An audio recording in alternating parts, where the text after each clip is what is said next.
L'entrée d'un train en gare de la Ciotat est une des premières images filmées de l'histoire du cinéma.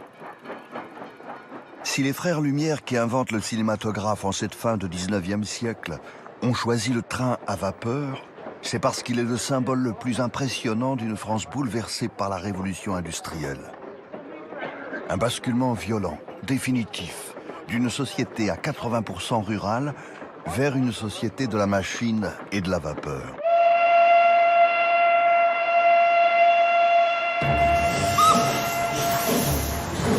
La vapeur, c'est ce dont avaient besoin les trains et les navires pour accélérer le temps et effacer les distances. La vapeur, c'est la révolution technique qu'attendait l'industrie pour se transformer et se développer.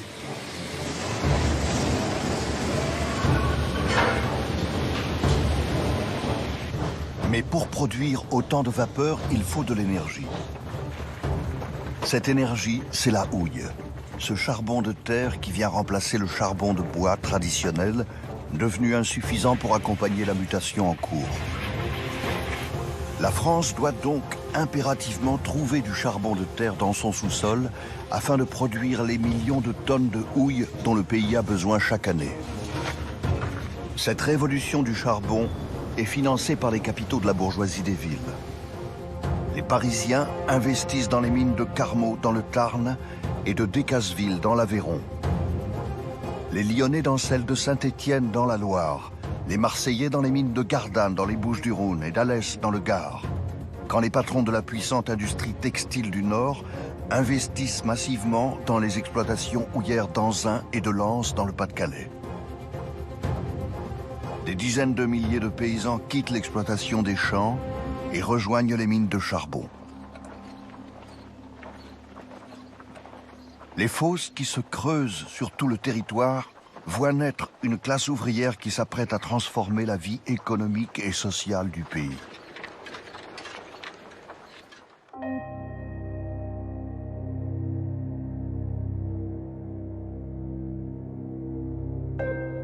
C'est parce que les mineurs symbolisent mieux que tout autre cette mutation profonde de la France que le journaliste et écrivain Émile Zola choisit en 1884 de raconter les ouvriers et leur lutte à travers la vie des gueules noires. Le romancier le plus célèbre de l'époque est le premier à comprendre que la révolution industrielle porte en germe une révolution sociale à venir. Pour préparer Germinal, le prochain volume des Rougon-Macquart, sa monumentale histoire des Français, l'écrivain a choisi de se rendre à Anzin, dans le département du Nord.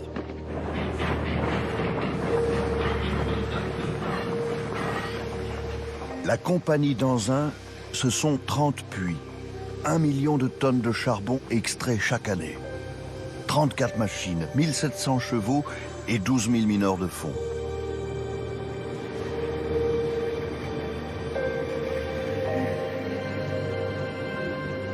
Lorsqu'il arrive à Anzin, Émile Zola ressent la puissance des installations et surtout cette sensation d'écrasement des individus qu'il tentera de retranscrire dans Germinal. Cette fosse dressant sa cheminée comme une corne menaçante semblait avoir un air mauvais de bête goulue, accroupie là pour manger le monde.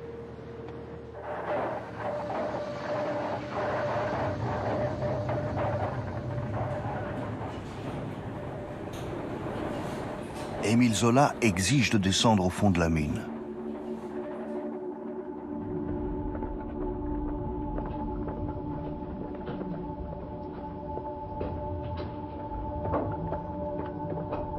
Parvenu à 650 mètres sous terre, il note dans ses carnets ses propres sensations. On s'enfonce dans une galerie. La nuit s'y fait, les lampes éclairent fort peu. Devant moi, l'ingénieur qui marchait m'apparaissait en silhouette noire, se détachant sur une lueur vague. Progressant difficilement le long des galeries, Zola remarque le train de wagonnets tiré par un cheval aveugle.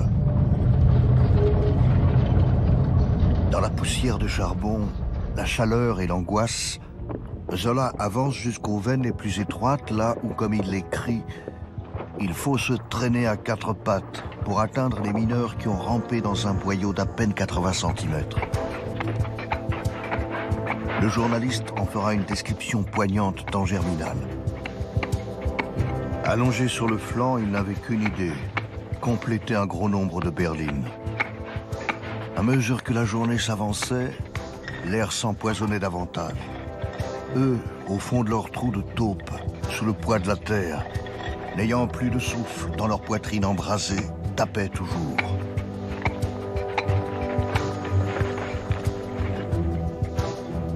Dans les galeries de la Fosse Renard, Zola découvre le peuple de la mine organisé en petites équipes très structurées et hiérarchisées. Des hommes, mais aussi des femmes et des enfants. Longtemps, les jeunes filles ont été envoyées au fond de la mine quand on manquait de bras. Elles étaient quelques milliers dans les fosses du Nord-Pas-de-Calais à avoir rejoint au fond une équipe familiale autour d'un père ou d'un frère. Bientôt, les femmes ne seront plus autorisées à descendre et travailleront en surface, notamment au triage. Ce métier ingrat de pauvresse et de crève-la-faim, comme on disait alors, et qui consistait à retirer des tapis roulants les pierres et la terre qui avaient été remontées avec le charbon. Ces clapeuses ou caffus seront présentes sur le carreau de la mine pendant des décennies.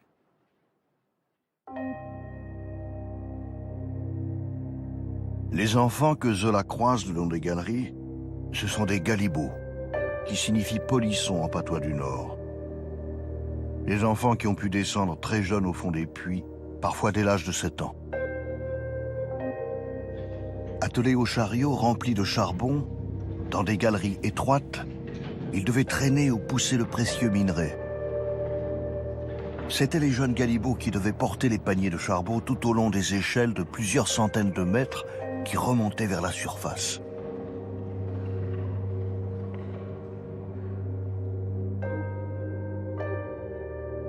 Progressivement, les lois vont interdire l'exploitation d'enfants si jeunes au fond des mines. Il faut avoir 8 ans au minimum en 1813, 10 ans en 1848, puis 12 ans en 1874.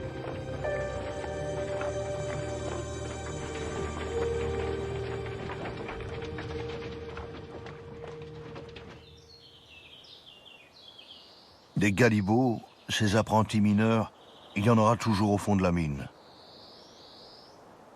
Jusque dans les années 70, on pourra encore descendre dans les puits dès l'âge de 14 ans. J'ai suivi ma scolarité jusqu'à l'âge de 14 ans, où j'ai bien appris à l'école. J'avais des dons pour le dessin, donc je m'orientais vers cette voie. Et puis mon tuteur m'a dit, comme bien souvent à l'époque, Désiré, si tu veux manger, il faut travailler. Or à l'époque, il y avait la mine, donc on m'a mis à la mine, contraint et forcé. Je n'étais pas du tout décidé à être mineur.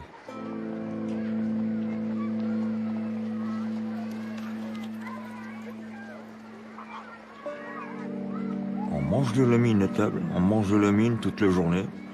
À l'école, on mange de la mine, on vit dans les corons. Les femmes des corons sont des femmes de mineurs, les enfants sont des enfants de mineurs. Et on ne parle que de mine, on ne parle que de charbon. On sait déjà d'ailleurs qu'après l'école, 14 ans, après le certificat d'études, la destinée c'est d'aller au fond. 9 enfants sur 10 sont partis directement au fond de la mine. À mon époque, je parle. Et avant, ça devait encore être... C'était 10 sur 10, quoi. Moi, je crois que j'aurais peut-être sûrement pu faire autre chose, sûrement. Je ne savais même pas qu'il y avait d'autres métiers. De toute façon, on était dans un monde de mineurs, un village de mineurs. Tout appartenait à la mine, l'école, le médecin.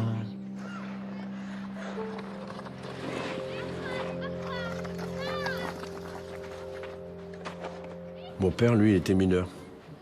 Et en étant jeune, j'entendais parler de la mine avec le père, mon oncle qui était mineur. J'arrive à 14 ans, puis je décide d'être mineur. Quand j'ai annoncé ça au père, la galère. Rien à faire, tu ne seras pas mineur, c'est dangereux. La poussière, les éboulements. Hors de question, tu feras autre chose. Pas, t'as été mineur. Grand-père était mineur. Moi, je vais pas l'y être. Ah, tu veux être mineur? Ah ben, tu vas y aller. Mais je te préviens, pas de marche arrière.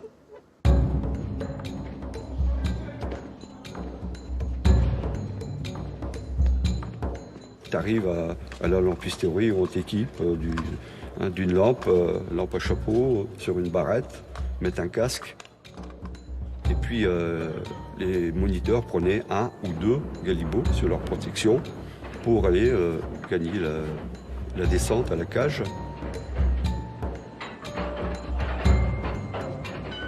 Et puis ding ding ding, hop, la cage descend et de la partie. Hein. On se dit là, je rentre dans un monde particulier. C'est l'avant, la première descente qui est plus importante. Quand la maman vient vous chercher, vous réveille. Vous n'osez pas lui faire voir que vous avez peur. Parce qu'elle a la peur. Elle vous sert un petit déjeuner.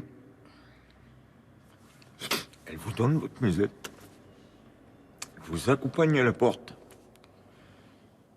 Et puis vous partez. Et là, vous n'osez pas vous retourner. Parce que vous savez qu'elle pleure. Alors ça, c'est un souvenir.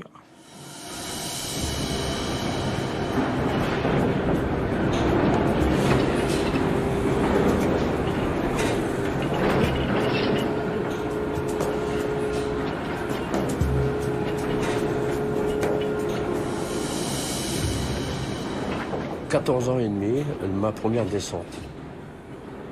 C'est inoubliable. J'ai cru que j'allais mourir. À Barrois, on descendait à la vitesse de 16 mètres secondes. C'est impressionnant. J'ai cru que j'allais cracher mon cœur. J'arrive au fond de la mine, les oreilles bourdonnent, pire que l'avion. Et puis ça siffle, ça bourdonne. J'avais l'impression que j'avais le cœur dans les oreilles. Et en avançant dans les galeries, une demi-heure après, j'avais encore les oreilles qui sifflent. On peut pas l'oublier.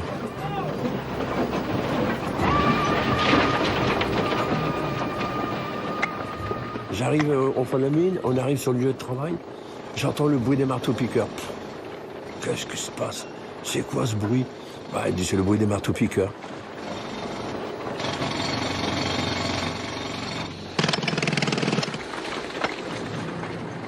Il y a un jeune galibot comme moi qui commence à charger le charbon dans les wagonnets. La poussière, je dis, qu'est-ce que j'ai fait? C'est quoi cette bêtise que j'ai fait? Trop tard. Je peux pas faire marche arrière. Je peux pas faire marche arrière pour pas que le père y ait honte. Alors il y a les conditions d'éclairage. Si tu es un petit peu claustrophobe, tu n'es pas habitué, tu te sens oppressé, tu as du mal à respirer, qui fait que je me suis complètement senti désemparé. Hein, je me dis, ça y est, là, je vais mourir. On appelle ça une fosse, je sais pourquoi. Hein.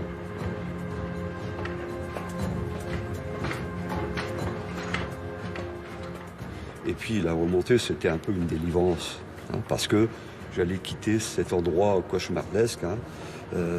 Quand on arrivait à proximité de la surface, on voyait poindre le jour. Mais moi, je ne me suis jamais habitué, ni à la descente, à la perte du jour. Et pour moi, la remontée, ça a toujours été une renaissance, même à la fin.